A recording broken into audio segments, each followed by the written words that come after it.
Hello, and welcome to Unabridged, the weekly podcast where teachers take on books. This is Sara. Join us for bookish episodes and a monthly book club pick.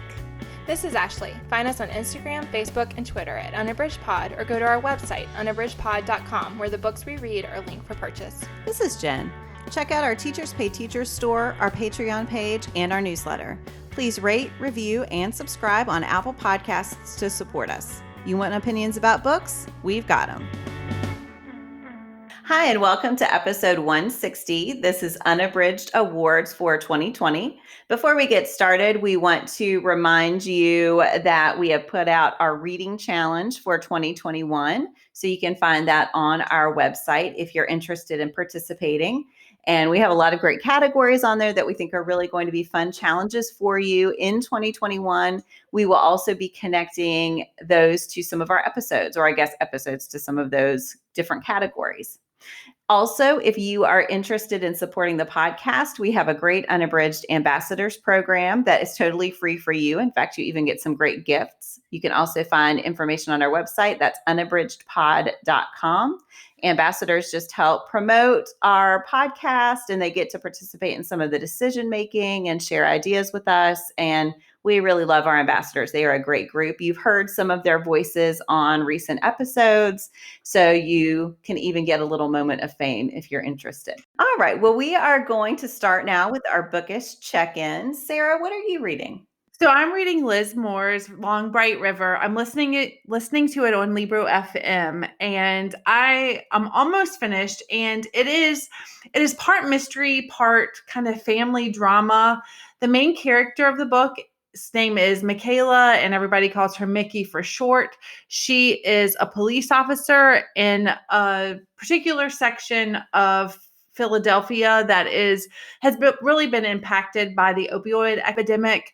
She has some family connections with that, and she is also trying to kind of solve these murders that are happening to these young women who are, on the streets, and there's just kind of a serial killer type thing happening. And so she's trying to figure out what is going on with that.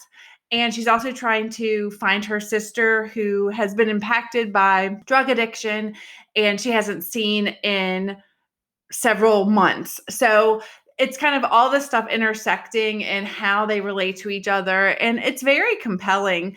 I really enjoyed it. I think that if you like that type of police procedural type thing and you like reading stories about family dynamics, I think it would be really good for you. I think that it is solid. It's not my most favorite book, but I definitely was compelled to find out the resolution of the story, and I think it's well written.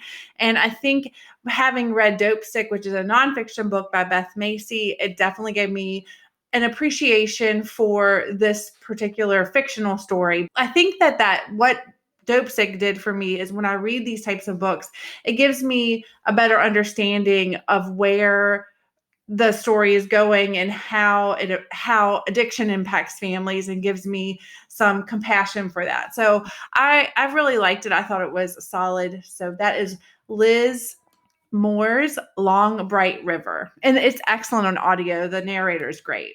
I've had that one on my shelf. I really want to read that. Well, currently I have Ashley's copy on my shelf because I borrowed it. My book club's reading that in the spring. So And I was happy to get it off of my shelf since I have not yet read it, but it sounds great, and I do hope to read it soon. I just needed something kind of compelling to keep me interested. I've tried a bunch of different things, which I know are good books, but I just wanted something that kind of hooked me, and this has done that. So I appreciate that too. Ashley, what are you reading? So I have been working through some books that I wanted to make sure that I read, and I am not doing a great job with that. And so in my inability to make progress on those, I have started some others that I really wanted to read. It's quite a phenomenon that I'm like, why is this happening? I have a clear list. I've made a list in multiple places, and somehow I'm reading these other ones instead. It's okay. So I was conflicted about which one to share because I've started several recently, but I'm going to go with Talia Hibbert's Take a Hint Dani Brown. And I have talked on here before, at least for a Bookish Check-in, about Chloe Brown. And I absolutely loved that. And not only did I love that story, but I loved Hibbert's style and her characters. And I just felt like I am here for the style that she has and the voices she creates. And so Dani Brown is Chloe Brown's sister.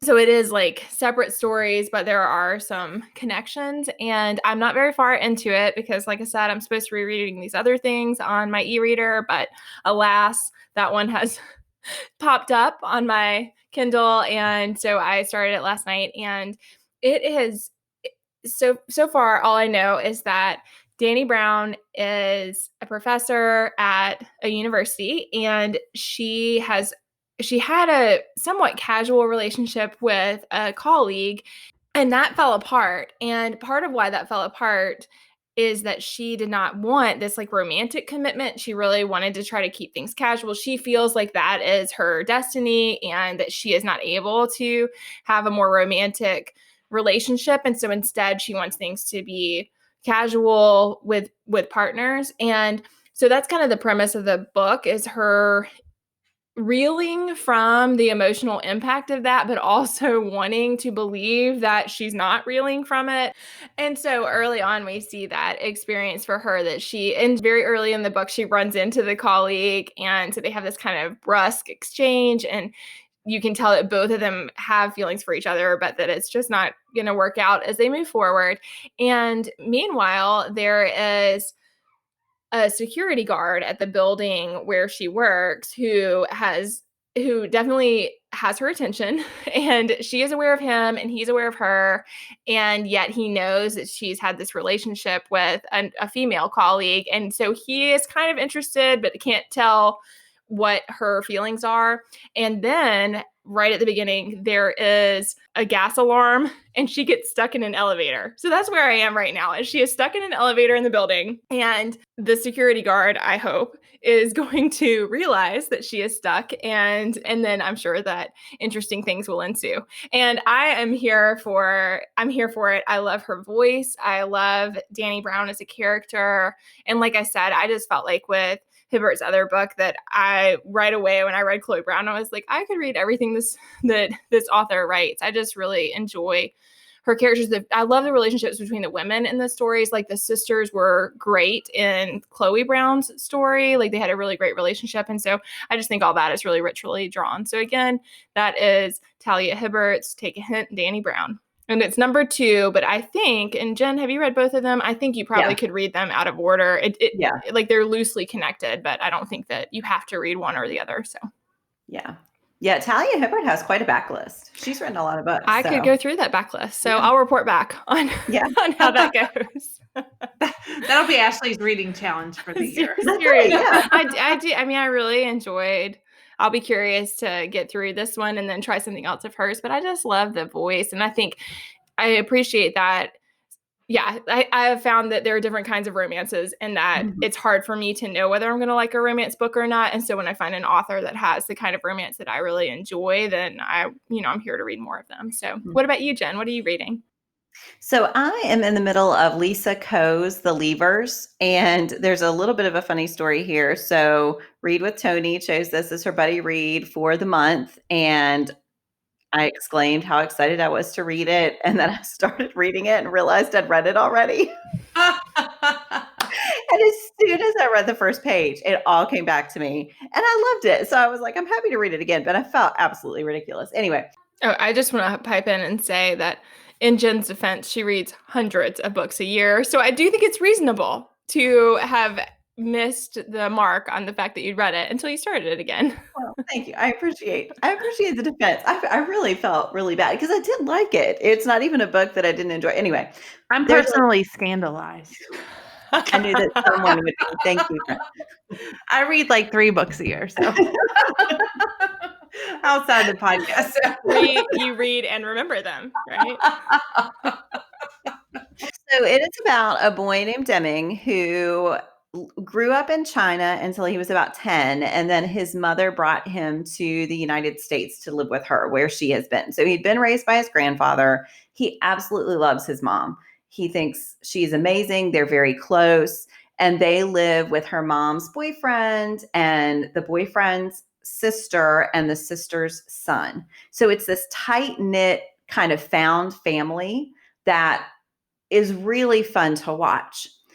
One day, his mom disappears and they have no idea where she went. They had plans to move to Florida. They live in New York City. They had plans to move to Florida, but Leon and Vivian, Leon's sister, don't think that she's gone there. They don't know they just don't know.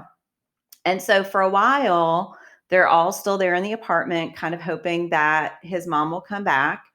Leon eventually goes to China himself, leaving Deming with Vivian and her son, Michael.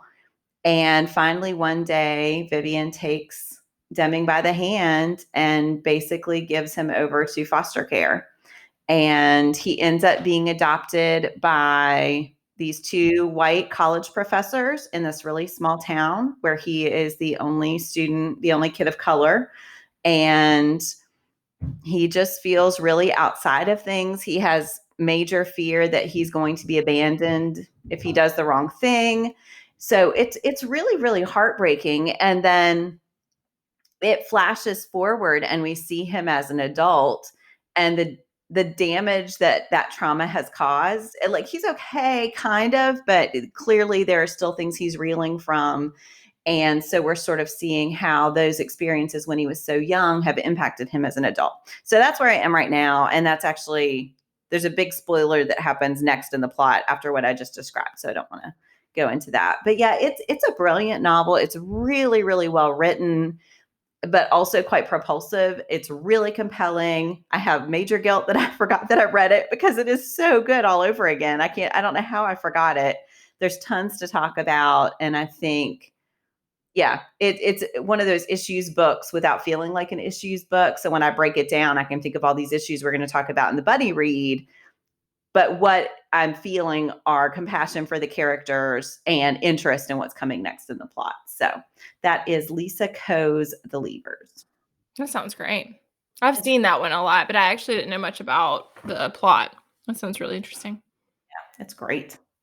All right. Well, I feel like we should have a drum roll, but we'll kill the mic. So we won't do that. So just imagine in your head a drum roll. And we are moving on now to the Unabridged Awards. We were talking at the beginning that we are all glad that we are not saying these are our favorite books of the year, but these are books that we just want to highlight here at the end of the year. They're books that we enjoyed for different reasons. All right. So we are each going to give 2 books awards, and we have created the awards ourselves, which you'll be able to tell very soon. So one of the books will be YA. So one non-YA book and one YA book. Ashley, do you want to share one of your picks? Sure. So, like Jen said, this was really tough for me this year. I've read a lot of really, really great books. And so I tried to, which is a good problem to have, but I tried to just not focus on picking a favorite, but instead think about different books that I've read. And the one that I wanted to share actually goes nicely with what I shared for the Bookish Check-in. Prior to this year, I really hadn't read many romance novels. So the one that I'm choosing is, drum roll, please, a romance. but Jen and Sarah were like, does she want us to do something? I don't know. Is a romance book that taught me I can love books. And the one that I picked for that is Helen Huang's The Bride Test. And honestly, this wasn't the very first romance that I read, but seriously, romance books are new for me as a genre. And I was thinking back, and I did read Casey McQuiston's Red, White, and Royal Blue, not this past summer, but the summer before. But that really was one of the very first classified as romance books that I had read, and I really loved it. And then this winter, I read Helen Huang's books, and I did The Bride Test, and then also The Kiss Quotient. I had borrowed them from Jen, so they were on my list of books that I borrowed and wanted to return. And I just absolutely loved this book. Esme Tron is one of the main characters, and she is trying to get out of Ho Chi Minh City and needs like her life situation is really desperate and she really needs a way to make a better life for herself and her young daughter. And the other main character is Kai, and he lives in America and he believes that he has no feelings. And so he is, thinking that he's never going to have a romantic partner. That's just not something that's going to be in his life. And meanwhile, other people in his life see how kind and caring and loyal he is. And so they're wanting him to have a relationship. So his mom is doing some meddling and is trying to bring about some romance in his life. And all of that leads toward Esme and Kai meeting. And I was just absolutely here for the story. I think that I loved the romance part, but also I felt like Huang does a great job of exploring the complexities of people and also like cultural dynamics and relationships between them and the ways that we want to please the people that we love. So there's a lot about Kai's relationship with his mom and like his desire to please her, and also Esme's desire to get out of her situation. So I just feel like she does a great job of painting these really rich characters who have really complicated circumstances. Like his circumstances are all related to like social dynamics and that kind of thing. And he has a lot to navigate there. And Esme's circumstances are that she has a lot, her life is very hard and she is wanting a better life for her and her daughter. And so she's taking this opportunity, but it's also a pretty big risk. And so she's going to America, but she's taking this huge risk to do that and is also worried that it's going to be hard to like navigate that relationship and admit that she has this young child who is also part of the picture. So all of that stuff is just really fascinating. And I think for me, those two, reading that one and then The Kiss Quotient, which I read in that order, this is actually number 2, but it doesn't matter. And I just found that I could really enjoy romance, and I'm really glad that I read them because that was before quarantine started and I did not know what 2020 would bring.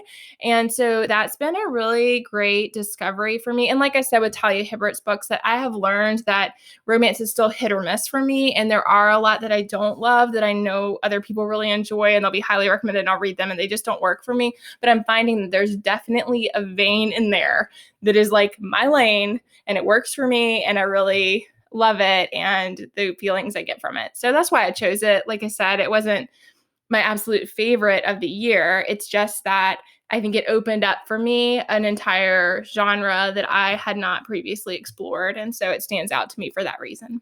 So again, Helen Huang's The Bride Test. Yeah, that's so great. I love that one so much. And I'm so glad you read romance now. Me too. It's been a good addition to my life, particularly at this point. So I'm very, very thankful. All right, Sarah, what's one book that you would like to give an award? So this was also difficult for me because, like Ashley was just talking about Red, White, and Royal Blue, I read that and I just loved it. And also romance is really difficult for me because I just don't, a lot of times it just doesn't connect with me. But like this year I read that one. I read Red, White, and Royal Blue. And then I read Farrah Roshan's The Boyfriend Project. And I just love them so much. And last year I read The Kiss Quotient and I really like that. The steaminess is always difficult for me. but and all of those are pretty steamy. So romance is one of those genres that I really kind of rediscovered, or I guess not rediscovered, discovered this year that I like. And I found some authors that I really like in the genre.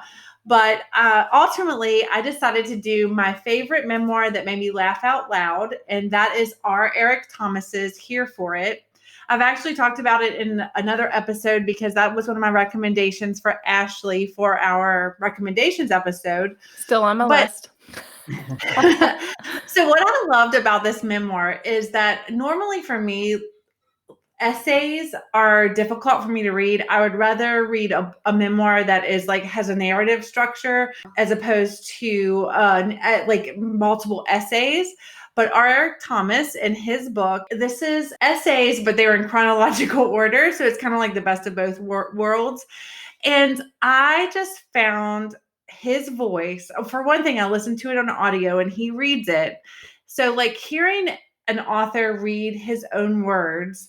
And also him talking about being Black and being gay and trying to navigate both of those things, and especially being gay in his faith. I just thought it was all very eye-opening, but he has this great humor, and he does this really awesome thing in the memoir with mixing some really serious topics and him really on this path to self-discovery with like really funny, inconsequential things, but just hilarious kind of, I don't know, like these little moments of hysteria for his readers. And I mean, I read this back in the summer when I was walking in the mornings a lot all by myself. And I would be walking, I'm trying to like power walk and trying not to laugh out loud. And I'm sure people who saw me walking because I had my headphones on thought I was losing my mind because it was just, I was just laughing to myself because it was just,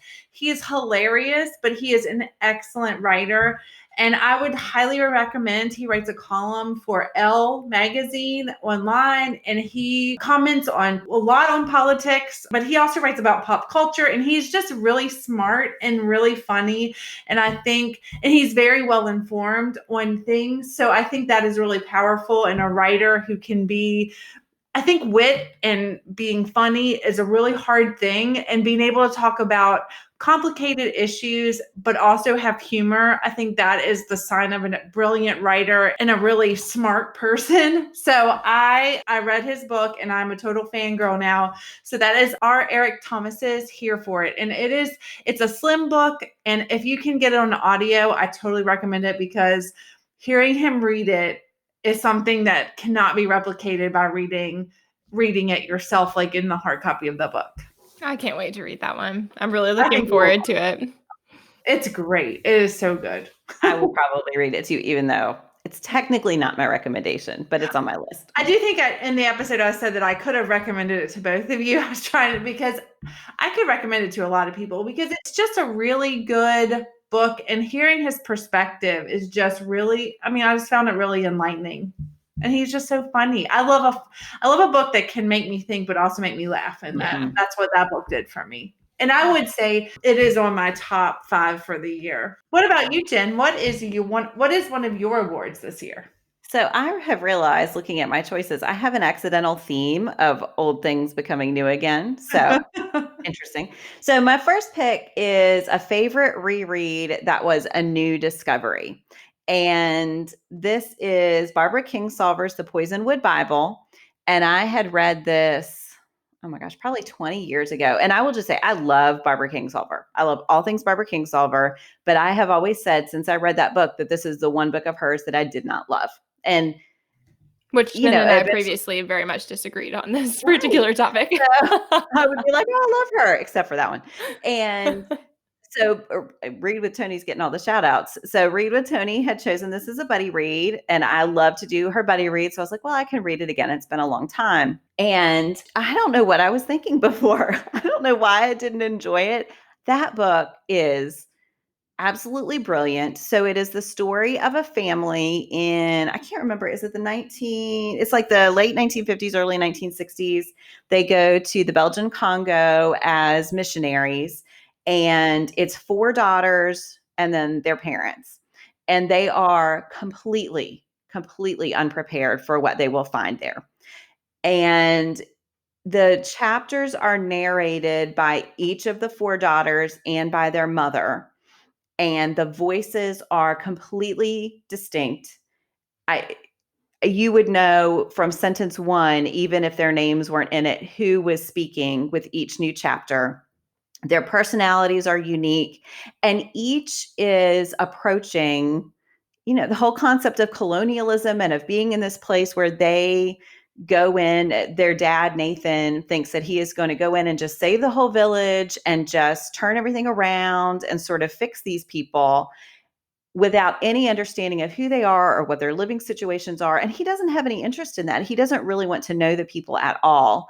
And so you see these girls, initially one of them very much loves her dad and she wants his approval. And so she tries to do all these things, and then she starts getting to know these people and understanding their lives. And it's just about how you react to change, how you react to new information, how much you feel like you can exert your will on the world and other people will follow what you think they should do, and how much you have to accept that situations matter and that how people live matters, and that you can go in thinking you know everything, but you have to be open to the idea that you have things to learn as well. And yeah, it has a long scope of time. So it is truly epic just in scope. It covers decades. It covers these women's lives. And I just could not have loved it more. So that was a humbling experience because I like most books. So for me to discover that a book that I didn't love is one that I should have loved made me think, all right, what are the other handful of books in my life that I haven't liked so much? Maybe I was wrong there too. So that is Barbara Kingsolver's The Poisonwood Bible. I have to say that when I was thinking through my books of the year, that one crossed my mind as well, because I also hadn't read it in a very, very long time. And it was such a rich experience to reread it. And I was really surprised by that. I did love it before, so I knew I loved it, but I felt I was not prepared for how much I would love the rereading. Yeah. And just how much more I got out of it. So I think that's really remarkable when a book can hold up like that. Yeah, I love rereading. So I have to say, and I haven't done a ton of it this year, but when it's a good book like that, like you said, if it holds up, that's such a sign. And this is one that definitely, I feel like I could read it again today and notice 50 things that I didn't this last time. So, all right, well, we are ready for round 2. Everybody get ready. Ashley, what is your second book? So the second one that I wanted to share for our YA choices is a new to me book that is fascinating and important. And that is Brittany Morris's Slay. I read this one right at the beginning of 2020. And I think why I wanted to share it is because I had not heard a tremendous amount about it prior to reading it. Jen recommended it to me, I believe, is how I came across reading it. But I really hadn't seen that many people talking about it. And I was blown away. I just thought it was a brilliant book. So in this one, Kiera is the main character, and she, unbeknownst to everybody in her life, she has created a game that is only for Black people. So everybody knows she's a gamer, but what they don't know about her is that she's also created this game, and that game is a roaring success. So everyone knows about the game. All these people are playing it, but no one realizes that she is the one who is the creator. So she's protected her identity and created it, but she's created it as a safe space for Black gamers. And so it's really a celebration of Blackness. It is a remarkable game that gives them a space that the Black gamers who are participating are really enjoying. But because it is exclusive and reserved for Black gamers, it causes all this controversy. Because it becomes a huge phenomenon and all these people are playing, then it's all in the news and it's being really scrutinized, and people are giving it all kinds of negative labels and saying, how dare people do that and, exclude other people and all that kind of stuff. And meanwhile, she has her real life where she is an excellent student. She has a boyfriend and a friend group, and none of them know, and she's close to her family, but none of them know that this is going on. And then the negative criticism is mounting, but the people who love it are also, there's more and more fans. The fans are desperate to protect the game. So I think why I wanted to share it is that Morris does such a great job of telling a really compelling story about a gamer who has created this really amazing virtual world. And also just that idea of the inside life and the outside life, and how those two things can be very different for teenagers. And I think that is all so fascinating. And there's some really interesting things as the story progresses. I don't want to give any spoilers, but there are connections between what is happening in her real life and what happens in the virtual space that are fascinating. So I loved all of that. And I also loved the way that Kiera's decision in the book to make it a space that is only for Black gamers gives Morris a chance to really explore race and identity in these really interesting ways. I'm sorry, my house is really loud right now and I won't be able to cut it out because I'm talking. Excuse me. Loud space. And so she just does this really great job of exploring those issues of race and identity and the importance of safe space, but how sometimes safe spaces can also be exclusionary. And I think all of that was really rich. So that was why I wanted to share it, because I think that it is a book that works on a lot of levels and is one that I thoroughly enjoyed reading as an adult. But I think it's great for teens because it invites them to consider these things that I think definitely would push a lot of the readers beyond what they've thought about for themselves. So again, that's Brittany Morris's Slay. That's such a good book. I want to read that so bad. Oh, Sarah, you would love It's it. Oh my great. God. Yeah. All right, Sarah, what is your second award? So my award is the most important book of the year. And that book for me is Jason Reynolds and Ibram X. Kendi's Stamped: Racism, Anti-Racism, and You. And the reason that I chose this one is because I feel like this is such an important book, especially here in in the year that just passed, 2020. I think that it really lays out some foundational things that have happened in our country over time for young adults so that they can understand why things happened in 2020 the way they did. And I think as an adult reading it, I learned so much from it. And I listened to it, and Jason Reynolds reads it.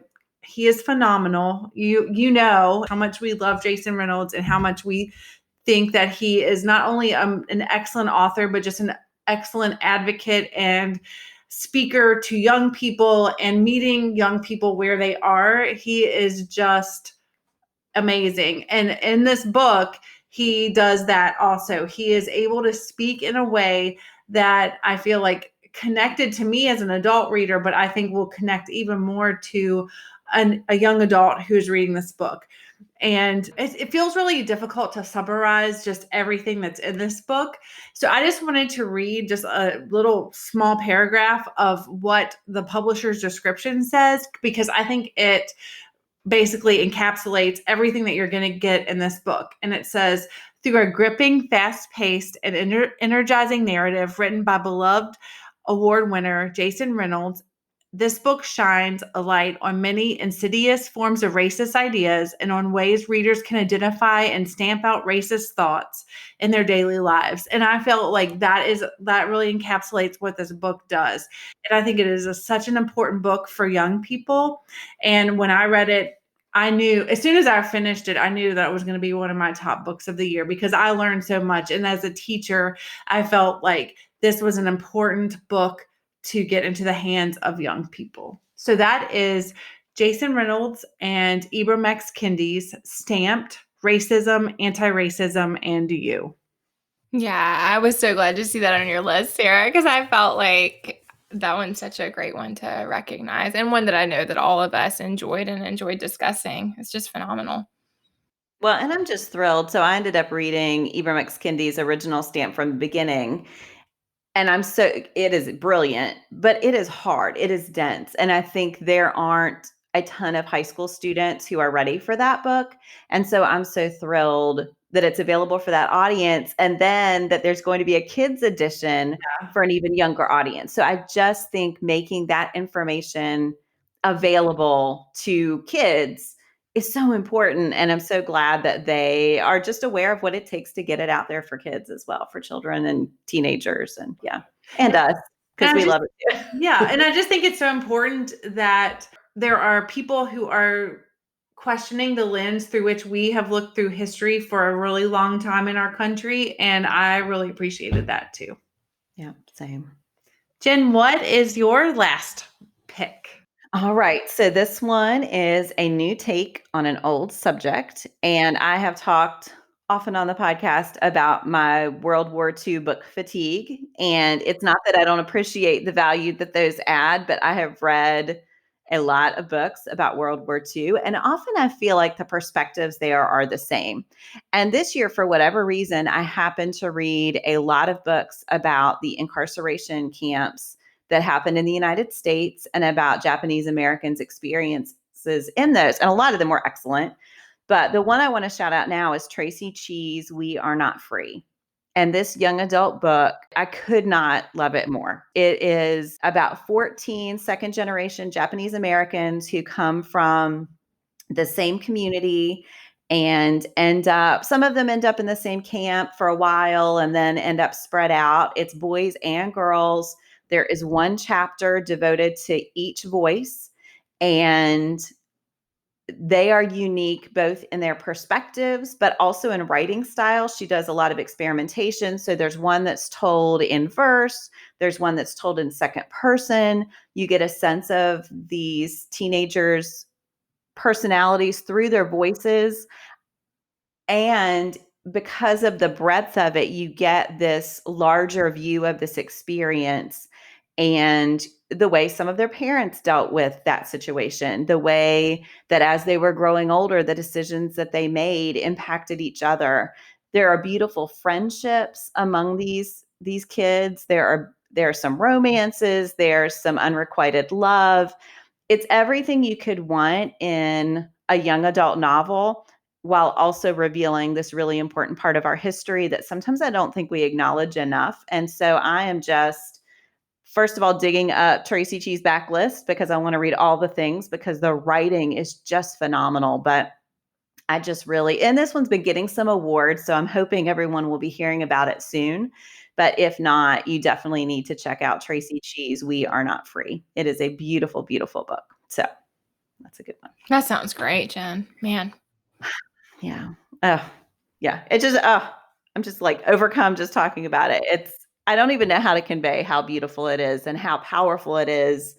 And, it's one of those, I was sobbing through chapters, but then there were also parts that made me laugh because the characters are so fully realized that they're kids. And so sometimes even in the midst of tragedy, they are finding humor or they're picking on each other or, they're playing pranks in the camp and just finding a way to make it through the day to day, which, this year has also resonated just in the midst of difficult experiences, what you do to get by. And yeah. Okay. Well, oh my gosh, you should. And I wonder, you've been talking about audio this episode, Sara. I would be interested if they did this one with a full, with multiple voices. Mm-hmm. I'm hoping that they did because I think just emphasizing that part of it would be powerful. But in print, it was beautiful. So, all right. Well, that is our session of Unabridged Awards for 2020. I will say we are already planning to do some posts to shout out some of our other favorite books from the year. So look out for that on our blog at unabridgedpod.com. But for the end of our episode, we wanted to do some non-bookish awards. So for Give Me One, we're doing non-bookish awards. Sara, what award would you like to give? So I am giving an award to exercise because I've always been a person who feels that I have to be super sweaty and super fatigued in order to feel like I've accomplished something. And what I learned during 2020 and this first part of 2021 is that walking is really therapeutic for me. And what happened is Adam, who you will hear about in episode that is coming out in the next couple of weeks, he is actually a guest on our podcast, but I did some personal training with him and he suggested getting up in the morning and first thing and walking and getting that first sunlight that happens. And so over the summer in 2020, when we were stuck in our homes and all of that, I made a commitment to myself that I would get up and do that, get up early in the morning and walk and get some of that first sunshine of the day. And I tell you that really made a ton of difference. And then a friend of mine that I don't get to see a lot, she and I actually started meeting at the park at the crack of dawn, and we would walk like 5 to 7 miles in the morning before work. And it really made a huge difference. I feel like it not only made a difference in my overall mental health, but it also, like, I could see a difference in my body. And I think that I have always thought that maybe that wasn't a great form of exercise, but in 2020, I have realized, and so that I'm giving that award to walking as a form of exercise and just a form of self-care and mental health benefits. I have discovered that walking works for me, and if I do it, it totally changes my day. So I'm giving all the stars to walking. That's great. That's a great award. All right, Ashley, what is your non-bookish award? So this one has been a very new development for me, but it does tie in, I think, to mental health as well. I've been looking for ways to be more organized, and I've been looking for ways to make sense of things. And I've talked before on here about how in my job with instructional technology, we talk a lot about how to do things in a digital way. And I just have had to accept that while I have some digital methods that work for me, that I still need paper and pencil. Like, I like it. I enjoy the experience of writing by hand. And also I need it, like, it's helpful to me. And so I want to give my award to bullet journaling. This is one that I've seen so many people. Now I totally get it. I used to feel like it was like a cultish thing, and the people who did it were just ridiculously enthusiastic about it. And I did not think I had the time or energy for it. And I think that instead I have come to see that it's just freeing for me. I think what I really love about it is I've talked on here before about, I've tried a lot of different types of planners, and none of them have really worked for me. And so recently I've started trying different layouts and things like that to try to do some bullet journaling. And I love it. It's just fun. And I have been able to celebrate the fact that it is just fun for me to design and to make pages look cool. And I love hand lettering, and I love all the special pens. I mean, all that stuff just brings me joy. And I think I needed to give myself the space and the grace to appreciate that if I enjoy something, it's okay to just enjoy it and to make time for it.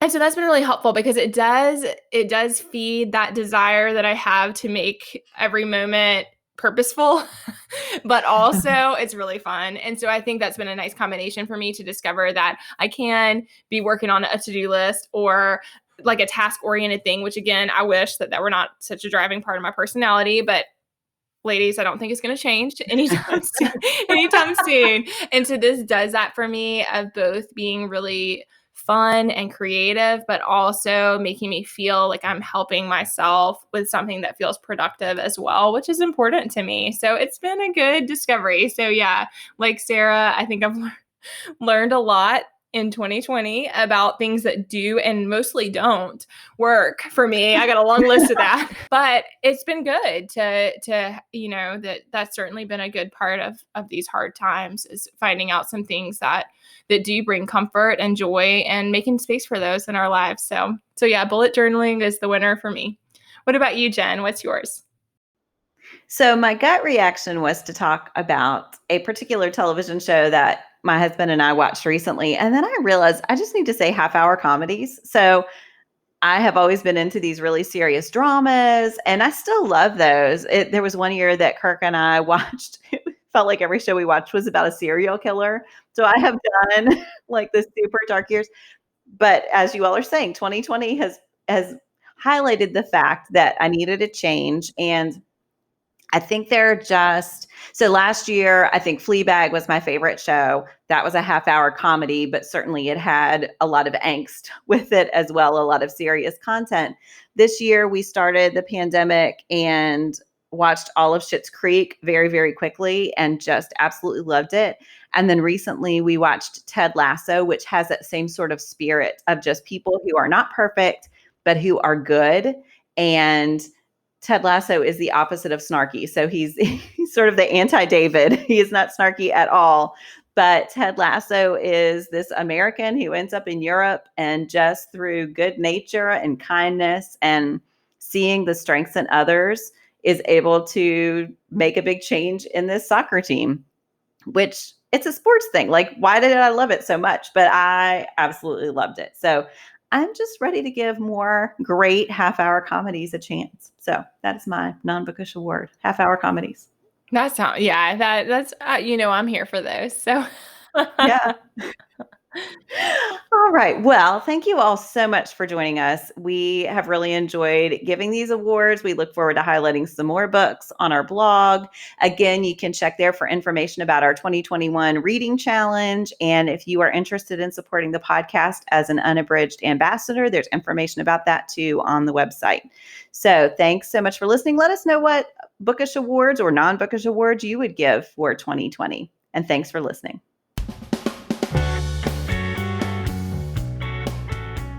Do you have comments or opinions about what you heard today? We'd love to hear them. You can find us on Instagram, Facebook, and Twitter at Unabridged Pod, or on the web at unabridgedpod.com for a list of ways to support us. We'd like to thank Jared Featherstone, who composed our theme music, Strings of Light, and Katie Amy of Amy Photography, our podcast photographer. Thanks for listening to Unabridged.